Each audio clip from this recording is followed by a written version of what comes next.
Chapter 8. The Protagonist. 1. Everyone watched eagerly, knowing that the sponsor selection event would soon begin in this retelling of past events. Still, if Kim Dokja recalled correctly, there were still a few things that had happened beforehand. Now this is interesting. What in the world happened here? The Dokkaebi asks as it fizzles back into the subway cabin. I was only gone for a minute, but look at all this mess! In the blood-covered cabin, only 5 survivors are still standing. Kim Dokja, Lee Hyun-sung, Yu Sanga, Han Myung-go, and Lee Gil-young, the boy who had the insect cage. Every other passenger is a cold, bloody corpse left on the ground. Looking down at the body of Kim Nam-woon, Dokja recalls how only moments before the teenager had given up on trying to attack him and chose instead to plead for his life. He had grabbed onto Dokja's jacket, begging for help, claiming that it would only be right for Dokja to save him. However, it hadn't mattered how much he pleaded and cried for help, not wanting to die. Dokja hadn't done anything to save him, and had only stood there with coldly blank eyes as Nam-woon had fallen to the ground in a bloody mess. You were right. I am just like you. I could have saved those people. I'd be lying if I said I didn't feel guilty, but it's strange. Dokja glances over at one of the windows and notices a blood splatter on his cheek.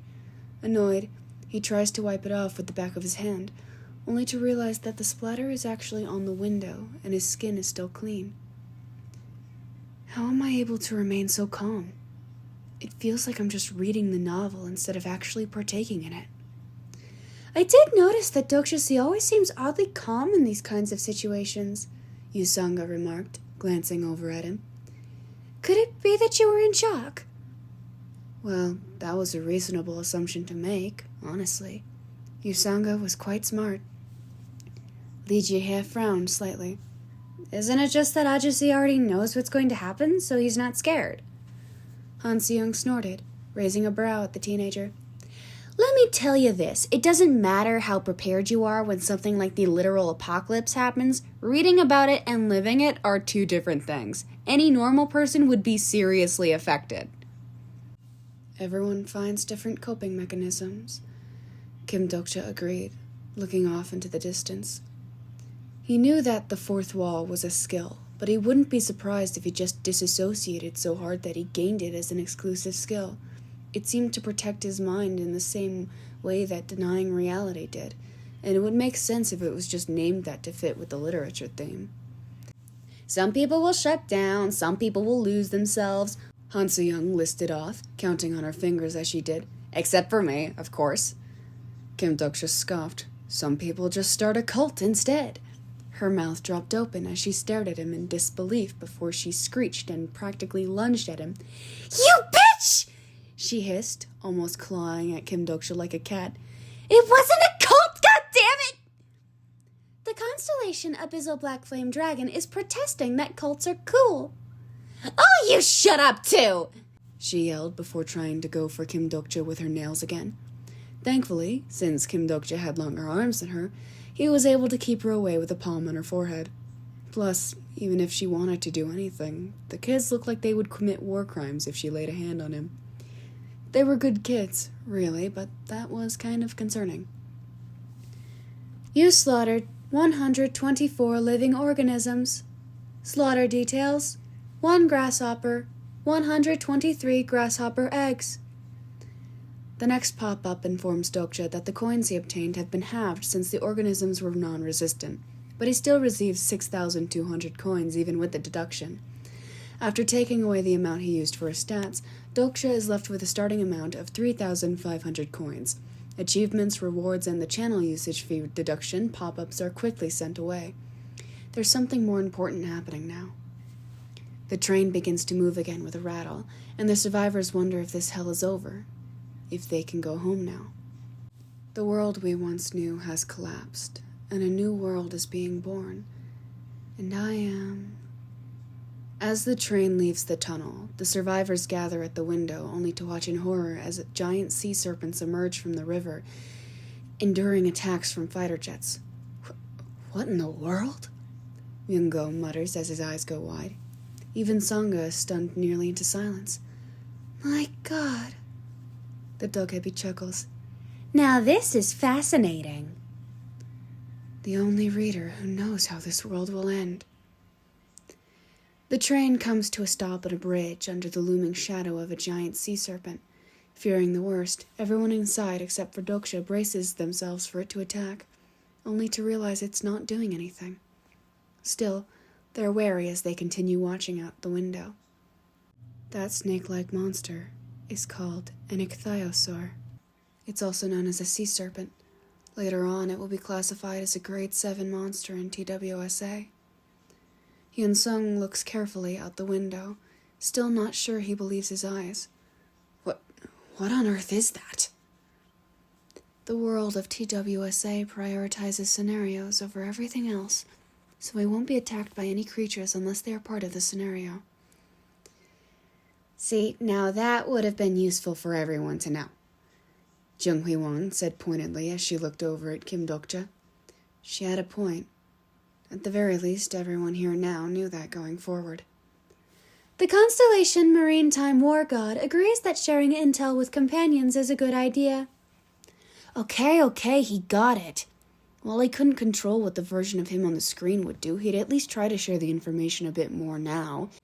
It still might take a while for him to finally accept and get used to not having to keep it a secret, though. We're safe. For now. Doksha thinks to himself before glancing over at the Dokebi, who seems to be gleefully floating in the air and staring at some stars gathered around its head. Instinctively, Doksha counts them. 1, 2, 3, 20, 21. There are 21 in total. No wonder he's so happy. The number of stars signifies the number of constellations that are logged into the channel. Constellations. They are the most mysterious beings in TWSA, and the masterminds behind this tragedy who live-stream the scenarios from across the universe. In other words, they are the ones who watch the Dokebi's channels. For a newbie Dokebi, Doksha is well aware that 21 constellations viewing his channel is a huge achievement. This Dokebi is probably ecstatic. In the original story, Namun killed almost everyone in this cabin. Due to the death of Kim Na-moon, 2 constellations feel slight hostility towards you. Thinking rationally, Doksha realizes that some constellations are probably furious, and that the new system window pop-up that informed him that his payment is being delayed due to a scenario inspection is likely because he killed Na-moon. Now that the constellation's preferences are beginning to appear, he supposes that this is officially the start of the story.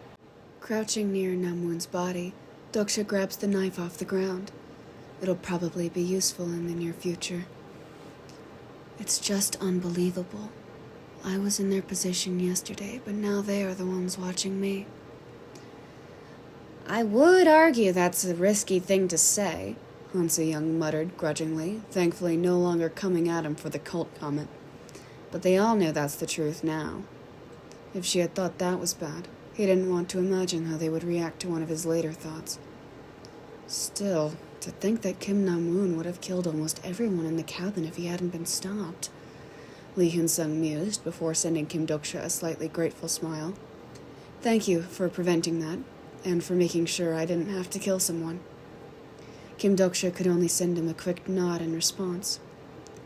Few constellations are impressed with your scenario. The constellations have gifted you 500 coins. Of course, if there are constellations who hate me, there are also constellations who support me. Smirking a bit, Doksha lowers his head.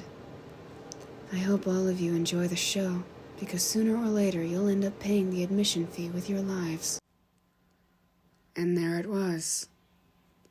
Many constellations are offended by the audacity of Incarnation Kim Dokja. Several constellations are laughing uproariously at the ambitions of Incarnation Kim Dokja. They wouldn't be laughing so much if they knew just how many constellations Yu Jin-yuk had killed over his 1,863 regressions in TWSA. The constellations might look at humans as silly playthings with which to amuse themselves, but that just made them forget that humans hated being oppressed. The constellation prisoner of the golden headband is sticking a finger in his ear. The constellation's secretive plotter warns that the threats of Incarnation Kim Dokja are not to be taken lightly. Curious. Sure, the guy was seemingly more aware and more supportive of his plans than most, but why would a constellation suddenly take a declaration like that so seriously? Dokja, are you okay? He looks over his shoulder and sees Sangha offering him a hand. She looks tired, and her nice clothes are splattered with blood. He takes the hand and stands, apologizing for not being able to save the elderly woman, but Sangha just turns the conversation back to him. Dokja, she asks, how are you so... Pardon? Dokja doesn't know what she's talking about.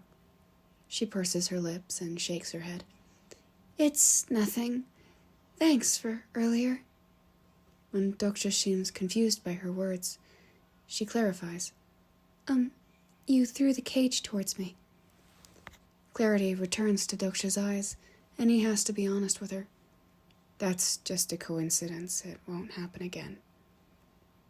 I don't know what she's thinking, but she was smart enough to survive this chaos. She probably understood what I said. Because of my choice, some lived while some died. I don't deserve the gratitude of those who survived. Oh, Lee Hyun-sung muttered, thinking back to what he had said. Even Lee Gil-young looked slightly forlorn, but he didn't release his grip on Kim Dokja's robe. Ultimately, even though he had released the grasshoppers, it had been their choice to look for them. For what it's worth, Kim Dokja said quietly, I'm glad you were the ones still alive. Lee Gil-young looked up at him with pleading eyes and hugged him tightly, almost tight enough to make Kim Dokja begin to wheeze. Shin Yu-sung frowned and poked at Lee Gil-young's arms. Hey, let him go, she whispered, not so quietly. Lee Gil-young just shook his head and she pouted. I want to hug Hachusi too. Seriously? When Lee Gil-young didn't move, Kim Dokja let out an undignified oof as the young girl threw her arms around him, squeezing just as tightly. If he wasn't already intimately familiar with what broken ribs felt like, Kim Dokja probably would have believed that they were creaking under the pressure. God, just what were these kids' strength stats? Wow! So, did you all prove your worth? I see there are many survivors, the Dokkaebi says smugly, his eyes narrowing as he smiles before turning his attention back to the channel. Oh my, thank you for the sponsorship, dear Constellations. I can't believe there are 21 Constellations watching my channel. While the Dokkaebi is distracted, Dokja thinks over the number of survivors. 5 is more than he expected, even if he knew Hyun-sung would probably survive due to his strength and athleticism. He glances over at Gil-young and places a hand on the boy's shoulder. Hey, kid, do you want to live? The boy looks back at him with empty and exhausted eyes, and Dokja feels something almost sickening well up inside him as he asks if Gil-young would like to team up with him. Gil-young says nothing and just nods once. This isn't sympathy. If I had to use a word to describe this, it would be hypocrisy. A few constellations are impressed with your good deed. The constellations have gifted you 200 coins. Even though it seems shameless, it can't be helped, because I, too, want to live. Kim Dokja, did you save the child just for coins? Yu Jin-yuk asked sharply, sending him a complicated look. Even Jung Hui-won looked somewhat uncomfortable with that idea, which made sense because both of them were good people at their core. Kim Dokja had never claimed to be a good person, but before he could deny it and argue that only some of his actions were driven by a completely necessary and rational desire for coins, Lee Gil-young unburied his face from Kim Dokja's robe. I don't care if Hyung saved me just for coins, he admitted. I'm just happy I can be useful to him. Okay. Wow.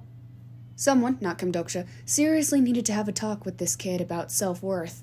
Jim Hui-wan or Yu Sanga were probably the best choices for that, considering the rest of the adults in their group was composed of a military man expected to give his life for the greater good, an egocentric author who sacrificed her avatars multiple times. Was he even supposed to consider her part of the group, just because she was sitting with them anyway? A sunfish, and Kim Dokja. Honestly, the fact that all of them had made it to the fourth scenario alive was a miracle. Considering his knowledge of the story, Dokja knows he needs to get the Constellation's attention if he wants to stand a chance. Gil-young grabs onto his arm, and Dokja just places a hand on the boy's head. It's not much, but maybe it can be a small comfort. A lot of interesting things happened today, the Dokebi remarks. The guy in the next cabin was also a total nutcase. Then are you going to let us go now? Myung-go asks, and Dokja thinks that he really is a lucky guy for managing to survive. However, he can't understand why the manager was even on the subway in the first place, considering how the man had been bragging about his new Mercedes lately. The Dokebi sneers. Let you go? Haven't you seen what's going on outside? Are you sure you want me to let you go? Another glance outside reveals a roaring ichthyosaur, which terrifies the manager and makes him yelp in fear. Anyways, I'm impressed. I didn't have any expectations for this cabin, but you all survived the first scenario. You have proven that even bugs deserve to live. Shin Yu-sung wrinkled her nose. Bugs are gross.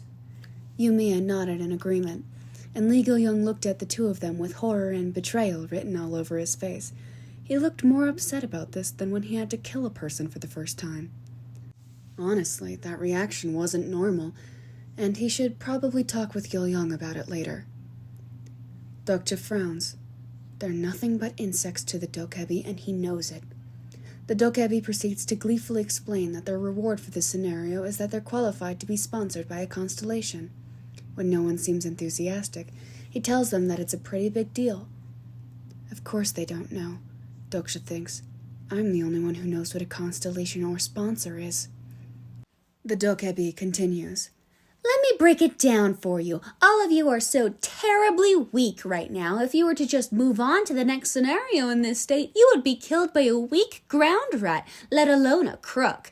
But there are great beings in this world who pity you and wish to sponsor you. Do you understand? The 5 survivors gather close together, and Hyun-sung, ever polite despite the circumstances, raises his hand to ask a question. What is that supposed to mean? Who's sponsoring who? The Dokebi chuckles again, shaking his head in amusement. Gosh, you really are hopeless. There's no point in explaining it all over again. Why don't you just experience it for yourselves? With a mere snap of his fingers, the sponsor selection screens that will set the course for their fates appear in front of everyone. Many constellations are excited for the upcoming event. That made sense. After breaking the throne, many of the constellations had probably taken a notice of him. To make things worse, most people probably assume he had a constellation sponsor. This would be a prime opportunity for everyone to learn who he had chosen, and for any constellations or incarnations who weren't fond of him to get to strategizing ways to overcome that sponsor. What a shame that they would all end up disappointed.